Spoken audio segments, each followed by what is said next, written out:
Terus napa ini ki mun niku mawon nggih kula final mawon nggih. Saya ngaji insyaallah itu sampai malam niku mawon, mboten nak malam 17 kesuwen malam 14 mawon.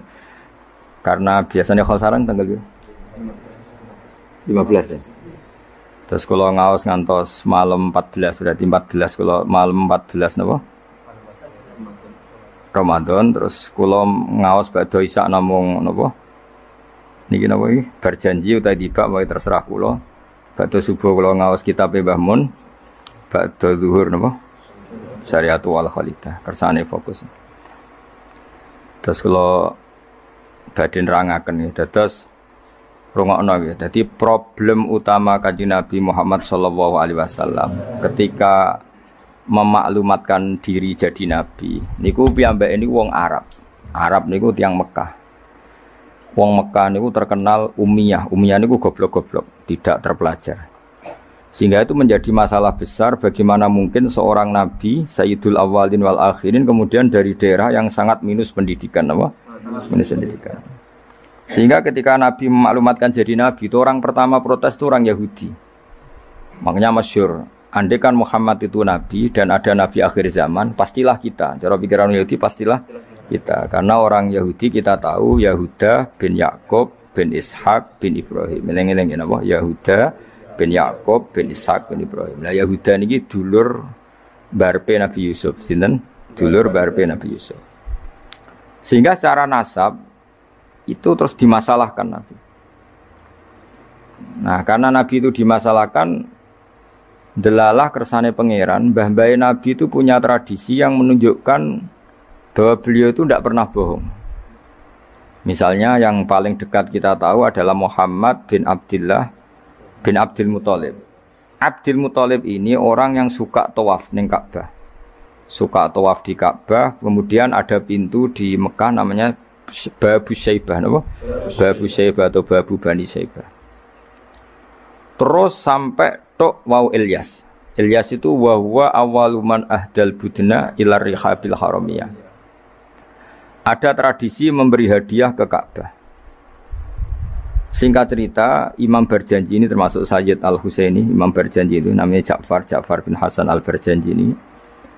Beliau berpendapat atau memaklumatkan ulang bahwa Muhammad jadi nabi ku wajar. Mergo hakikate Muhammad adalah turunan Nabi Ibrahim alaihis salam.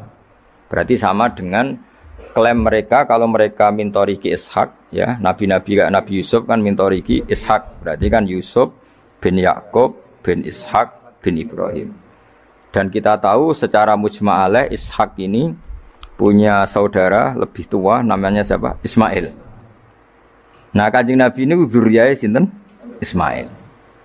Lalu itu butuh data empirik, data bahwa Ibrahim itu pernah di Mekah. Kalau betul orang Mekah itu turunan sinten Ibrahim, maka butuh bukti empirik. Bicara saniki artefak nopo-nopo bukti-bukti yang pernah menunjukkan Ibrahim di Mekah.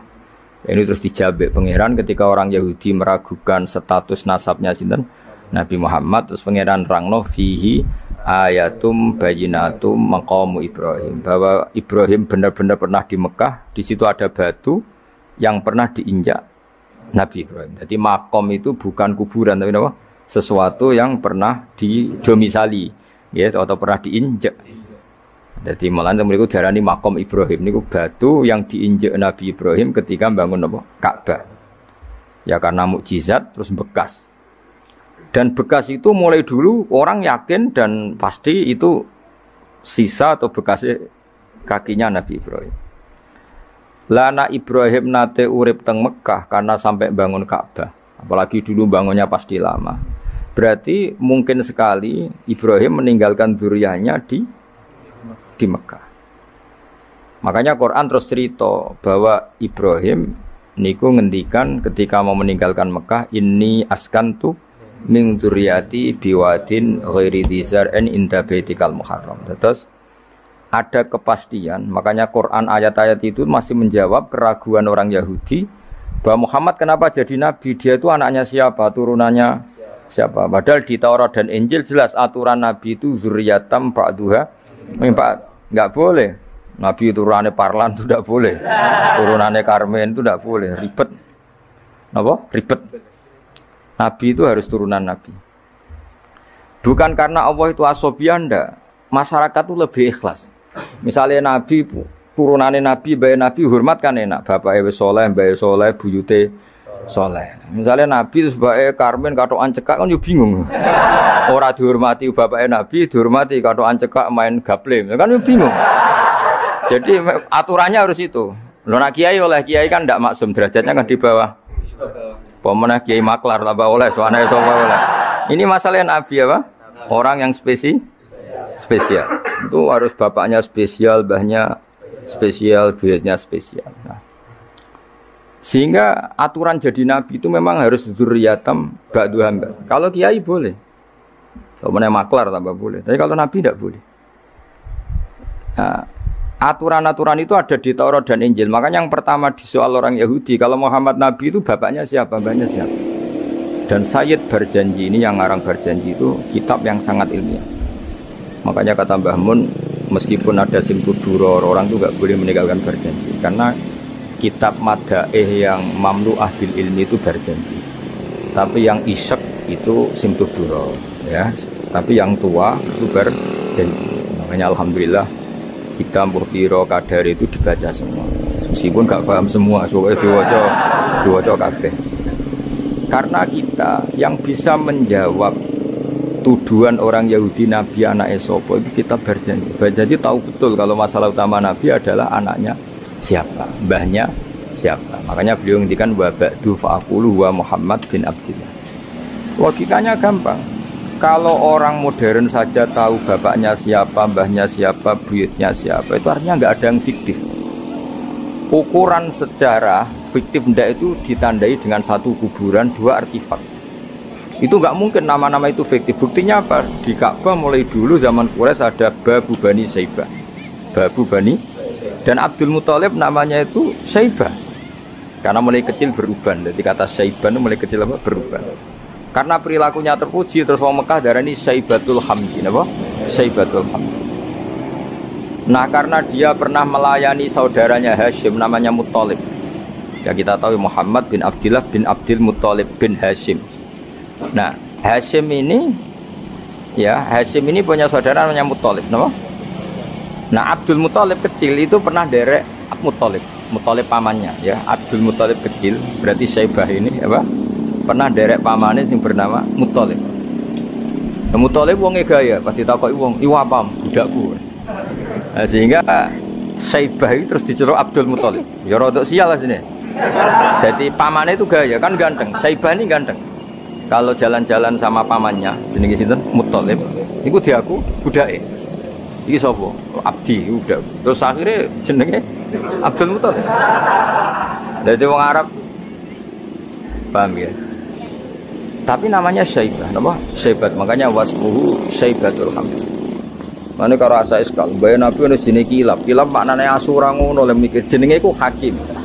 Ya namanya hakim. Nah, dulu kalau orang berburu itu melibatkan anjing. Karena sering berburu melibatkan anjing disebut kilap. Jadi maknane kilap ya orang yang berburu dengan anjing. Ojo kok langsung mbok mani kilap, asu. Oh, kasus oh. Kasus.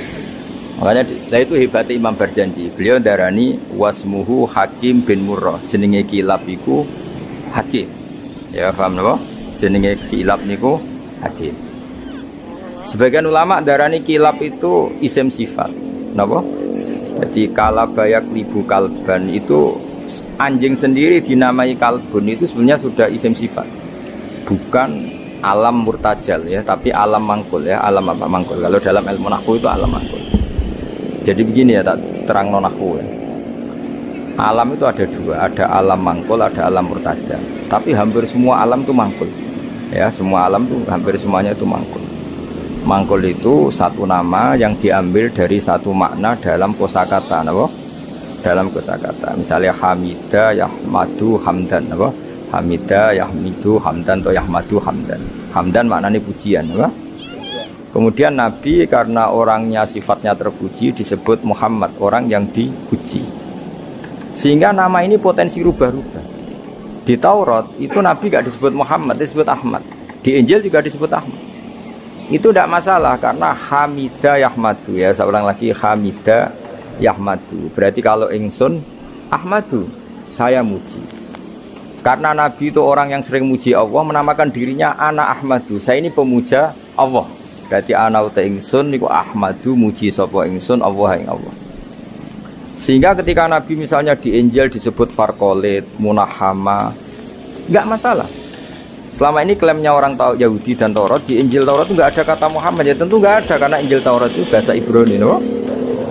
Di situ disebut Munahama, kadang disebut Farqolit, tapi maknanya Mahmud atau Muhammad, orang yang paham? Makanya hampir semua alam itu mangkul, no? Mangkul. Nah, pentingnya mangkul itu apa? Kalau suatu saat sejarah itu tidak sama, itu enggak masalah. Karena hakikatnya alam itu rata-rata mangkul. Saya beri sekian contoh ya, semuanya. Misalnya dulu Madinah itu Yasrib, kenapa? Yasrib. Karena ketika orang Ansor merelakan semua hartanya untuk Nabi, saya berkali-kali cerita, Kanjeng Nabi niku datang ke Yasrib, niku migrasinya angkatannya hampir 500 sahabat beserta keluarga. Terus Nabi itu kesulitan karena sahabat si A memberi si B. Pokoknya kesulitan ngelola. Karena kesulitan ngelola, terus orang-orang Yasrib bilang, "Ya Rasulullah, hadhihi madinatuka taf'alu fiha ma tasa." Sudah engkau tidak perlu pamit per personal. Misalnya Nabi mau titip Abdurrahman bin Auf dititip si A, yang Abu Bakar dititipkan si B, yang Umar dititipkan si C. Kan kesulitan Nabi. Karena Nabi harus mikir yang punya tanah siapa, harus pamit kepada siapa, karena semuanya pendatang. Karena Nabi kesulitan itu, terus orang-orang Yasrib bilang, "Ya Rasulullah, hadhihi madinatuka taf'alu fiha matasa." Sudah ya Rasulullah, ini kotamu, kita semua ada ikut punya Yasrib, semua ini milik, maka terserah engkau. Semenjak itu Nabi terus longgar karena diikrarkan miliknya. Semenjak itu terus Nabi memaklumatkan secara umum siapa saja boleh menempati di Madinah sesuai kadar hajat masing. Nah, semenjak itu diarani Madinatu Rasulullah Shallallahu Alaihi Wasallam. Jadi hampir semua kota itu pasti mangkul. Sehingga ketika kitab Taurat, Injil menamakan itu enggak persis, itu enggak masalah. Misalnya Quran yang paling masyhur, summiya bil Quran ya li annahu makru, karena dibaca, maka summiya Quranan, qara'a yaqra'u Quranan. Tapi Quran juga dikatakan kitab, wal kitabil mubin, karena bentuknya mushaf itu maktub, ada yang ditulis, artinya melibatkan kitabah, tulisan, maka summiya kitaban. Sebagian disebut lagi Quran itu namanya apa? Mushaf, apa? Karena mushaf itu dari kata sokhifah, ada lampiran, melibatkan kertas, maka disebut yatslu suhufam mutahhar. Paham ya? Makanya suhufi Ibrahim wa Musa. Jadi melihat itu melibatkan lampiran, sokhifah disebut mushaf. Melihat itu dibaca disebut Quran. Melihat itu melibatkan tulisan disebut kitab. Melihat konsepnya adalah al-fariq bainal haqqi wa bainal batil disebut furqan, pemisah. Melihat fungsinya cahaya disebut nur. Melihat fungsinya Quran menghidupkan jiwa-jiwa yang mati disebut ruh. Wa kadzalika auhayna ilaika ruham min amrina. Sehingga hampir dipastikan sebenarnya semua nama itu rata-rata itu mangkul, apa? Mangkul. Makanya Nabi sering ngendikan, saya ini punya sekian nama. Beliau menyebut ana Muhammad wa ana Ahmad. Termasuk beliau menyebut wa anal mahi. Saya ini pelebur, penghilang. Yamhu bi al-kufra, dengan saya kekafiran menjadi hilang. Wa anal aqib, saya ini penutup, karena saya adalah penutup para nabi. Wa anal hasyir, saya ini hasyir, penggiring, karena nanti semua para nabi digiring di bawah bendera. Jadi Nabi juga punya sekian nama, dan semua itu menunjukkan alam apa? Mangkul. Ya, alam apa? Mangkul.